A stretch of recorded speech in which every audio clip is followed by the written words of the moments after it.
Okay, point 4 of this very long doctrine. Therefore, the doctrinal content resides in your heart, right low.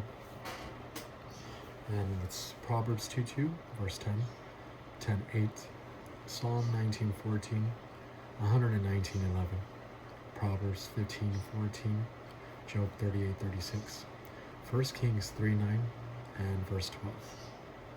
Okay. Point 5, the facets of heart function. The heart can reject Bible teaching, Proverbs 15:12 and 13. So now we're going over verses that talk about the heart. There are a lot of verses that talk about the heart. So here, the heart can reject Bible teaching, negative volition, Proverbs 5:12. The heart is the source of discord and troublemaking, Proverbs 6:14-18. The heart of a prostitute is said to be subtle, Proverbs 7:10.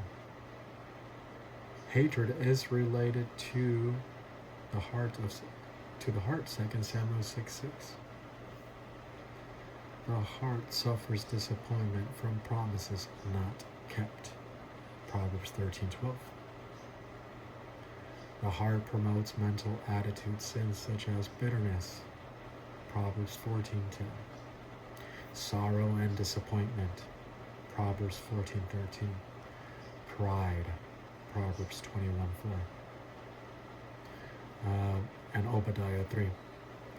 Worry, Ecclesiastes 2:23. Women use their heart to trap men, Ecclesiastes 7:26. And they're often much smarter than men in trapping men. Men are really dumb and really naive when it comes to women. Women already knew a lot of these things that they do since they were children already, while men are barely learning these things as older. So here, the best thing that can happen to a man is for him to learn Bible doctrine, and Bible doctrine will allow him to learn something about women. Frantic search for happiness is related to the heart. Ecclesiastes chapter 1 verse 13. What is a frantic search for happiness? When you reject Bible doctrine and something doesn't work and you just give in looking for happiness in whatever it is, lust, your arrogance, anything in the cosmic system. You look for it frantically, as the name says. Reversionism is described in terms of the heart. Jeremiah chapter 17 verse 5, verse 9, Zechariah chapter 7 verse 12. Revolution and insubordination occurs in the heart. 2 Samuel 15:6, Jeremiah 5:23, Ezekiel 6:9. Hypocrisy is in the heart. Oh, okay. Hypocrisy is in the heart. Yes, indeed. Job 36:13, Psalm 55:21. Therefore, we can conclude that the heart is influenced either by evil or doctrine. Evil has existed here before you were born. Doctrine has existed before you were born. You're not going to do anything in this world to change evil. Neither are you going to do anything to stop the spread of Bible doctrine, as many arrogant intellectuals have attempted before. You're not going to change evil. You're not going to change doctrine. But evil can definitely change you. And doctrine can definitely change you. They've pre-existed you and they have power to change you. You decide which one to choose for. And there's nothing in between. Excuse me. Point 6. Then the heart is related to thinking and perception. The heart is related to the function of gap. Deuteronomy 29:4. The thinking of the reversionist is related to the heart. Psalm 10:6. The atheist also uses his heart for thinking.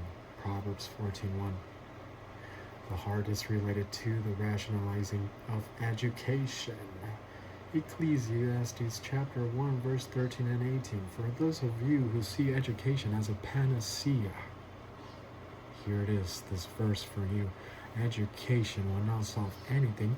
Education would simply prepare kids to be able to read and to learn more things and to work, but it is not the panacea for the evils of this world. I grew up in a family where we saw education as the panacea, and if you were educating, it's almost as if you were doing the will of God. Sometimes we give more priority to education instead of going to church, and that's normal. Some families are like that, but there is no panacea in education. Sometimes education can cause more problems. Sometimes the intelligentsia of people, very educated people, will adhere to some of the worst ideologies. Yeah. And right now, as people are becoming more and more educated, and education is more available to people, the standard of education is lowering, because we want to make it available to everyone, right? No child left behind type of activity, no broken window law, or all that type of stuff.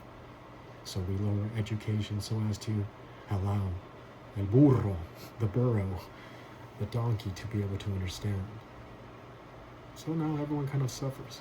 Therefore, if you're studying in university, I just recommend you that you just go ahead and do your own studies as well. Yes, you can go ahead and finish your studies at that university, but you're going to have to do your own studies, because you cannot go according to the pace of everyone else. You're going to stay behind.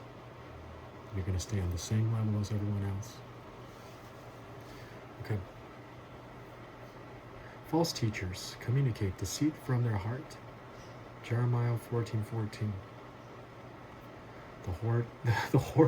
The heart is used for meditation on doctrine. Luke chapter 2, verse 19. So meditation has to do with thinking doctrine. Thinking and chewing the doctrines that you've previously learned. Thinking subjectively about who's superior or who's inferior is related to the heart.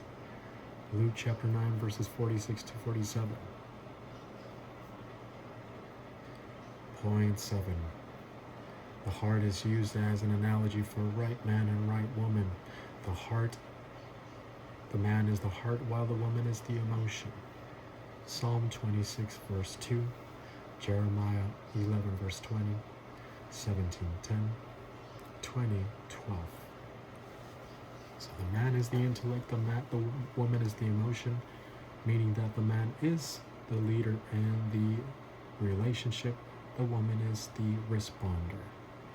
And man owes about 51% of all the stocks in the relationship. The woman owes 49.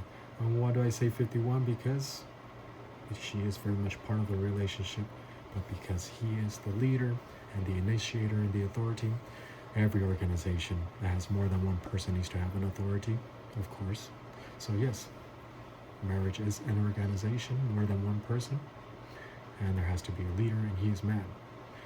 And he owns 51% of the stocks. 51 because he is the leader. Okay.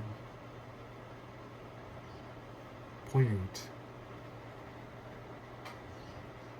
The heart is related to capacity for life.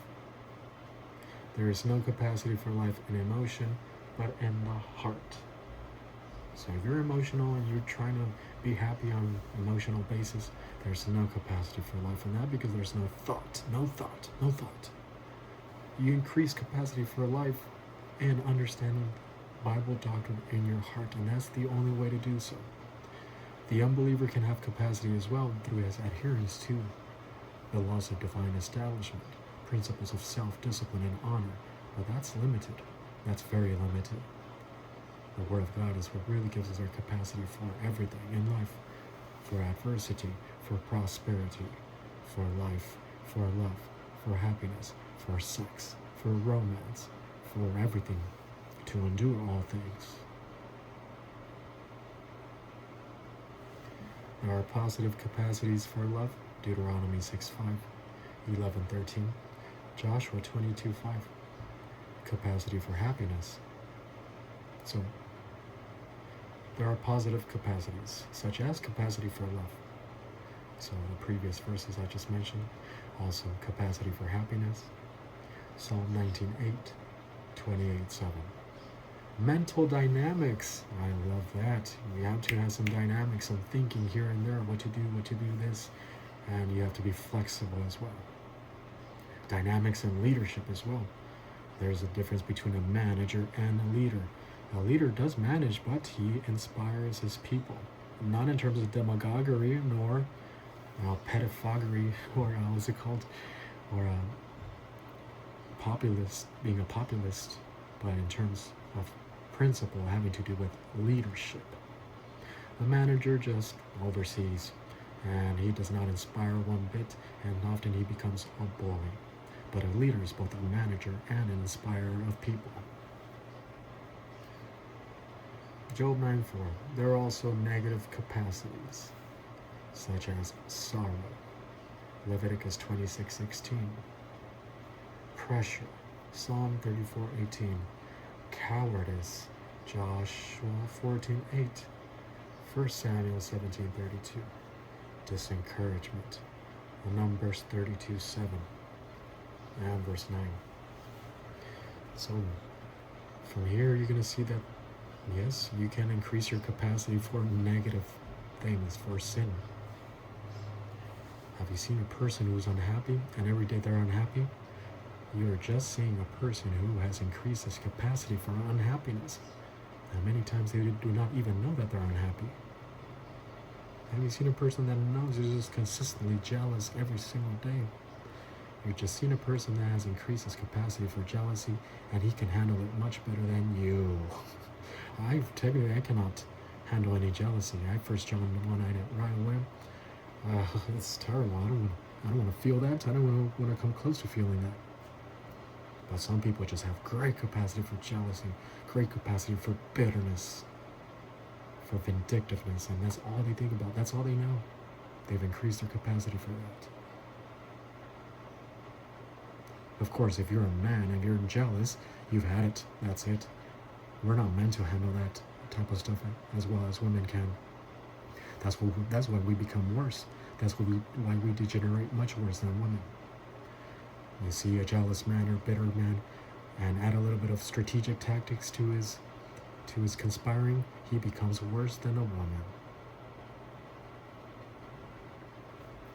Women become worse than men in their own areas, such as the promiscuous and the sexual field.